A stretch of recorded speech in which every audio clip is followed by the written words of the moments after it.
ગુજરાતમાંથી રાજ્યસભા કોટાની ખાલી પડનારી 4 બેઠકો માટે ભાજપ હાઈકમાન્ડે ચારેય નામોની જાહેરાત કરી ફરી એકવાર સૌને ચોંકાવી દીધા છે। ભાજપે નો રિપીટ થિયરી અપનાવી રાજ્યસભાના વર્તમાન તમામ સાંસદનું પત્તું કાપી નાખ્યું છે। ચારેય નવોદિતના નામની જાહેરાત સાથે કેટલાક દિગ્ગજો અને જૂના જોગીઓના મનની મનમાં જ રહી ગઈ, જેમના નામો ચર્ચામાં પણ નહોતા, ટિકિટ માટે દાવેદારી પણ કરી નહોતી તેવા રાષ્ટ્રીય સ્વયંસેવક સંઘ અખિલ ભારતીય વિદ્યાર્થી પરિષદના બેકગ્રાઉન્ડ ધરાવતા યુવા કાર્યકરોના નામની જાહેરાત કરવામાં આવી। ભાજપે નવા 4 ઉમેદવારોમાં રાજુ શુક્લ, મુકેશ રાઠવા, માનસિંહ પરમાર અને જીતેન્દ્ર કણઝારિયાને ટિકિટ આપી છે। સૌરાષ્ટ્રમાંથી 2 ઓબીસી ચહેરાને તક આપી છે। ગીર સોમનાથથી 45 વર્ષના માનસિંહ પરમારને ટિકિટ આપવામાં આવી છે, જે વિદ્યા ભારતીના કોષાધ્યક્ષ છે। તો જામનગરથી પૂર્વ ધારાસભ્યના પુત્ર જીતેન્દ્ર કણઝારિયા ઉપર પસંદગીનો કળશ ઢોળાયો છે, જ્યારે કે મધ્ય ગુજરાતમાંથી એસટી સમુદાયમાંથી વિદ્યાર્થી કાળથી કાર્યરત 38 વર્ષીય છોટાઉદેપુરના મુકેશ રાઠવાને તક આપવામાં આવી છે, જ્યારે કે ઉત્તર ગુજરાતમાંથી બ્રાહ્મણ ઉમેદવાર એવા રાજુ શુક્લને ટિકિટ અપાઈ છે। કડી મહેસાણાના રાજુ શુક્લ અગાઉ જીપીએસસીના પૂર્વ મેમ્બર પણ રહી ચૂક્યા છે। ફોર્મ ભરવાના અંતિમ દિવસે એટલે કે 8મી જૂનના આ ચારેય ઉમેદવાર વિધાનસભામાં વિજય મુહૂર્તમાં ફોર્મ ભરશે। આ વખતની ચૂંટણીમાં જો કોંગ્રેસ ઉમેદવાર જ નહીં ઉતારે તો ચારેય ઉમેદવાર બિનહરીફ થશે। રાજ્યસભામાં જૂનના અંતે ગુજરાતનું પ્રતિનિધિત્વ કરનાર તમામ 11 સાંસદ ભાજપના થશે। હાલમાં જેપી નડ્ડા અને એસ જયશંકર એમ 2 સાંસદ પ્રધાનમંત્રી મોદીના મંત્રીમંડળમાં સ્થાન ધરાવે છે।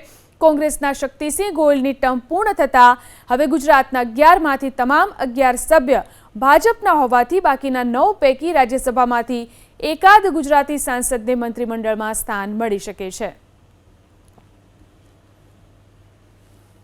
તો આ 4 નામો જેમની ઉપર પસંદગી ઉતારવામાં આવી છે, આ ચારેય નામો એવા છે કે જેની કોઈ જ ચર્ચા થઈ રહી નહોતી અને છતાં પણ તેમના નામ જે છે તે જાહેર કરવામાં આવ્યા છે, તેમને ઉમેદવાર બનાવવામાં આવ્યા છે। માનસિંહ પરમાર કે જે હાલમાં પ્રદેશ ભાજપ બક્ષીપંચ મોરચાના પ્રમુખ છે, 1999થી 2004 દરમિયાન એબીવીપીના સક્રિય કાર્યકર પણ તેઓ રહી ચૂક્યા છે। 2005થી 2007 સુધી સૂત્રાપાડા તાલુકા યુવા ભાજપના પ્રમુખ પણ તેઓ રહી ચૂક્યા છે। 2008થી 2010 દરમિયાન જૂનાગઢ જિલ્લા ભાજપના યુવા મોરચાના ઉપપ્રમુખ રહી ચૂક્યા છે।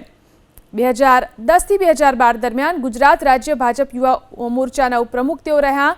તો આ તમામ હોદ્દાઓ પર અત્યાર સુધી તેઓ કામ કરી ચૂક્યા છે।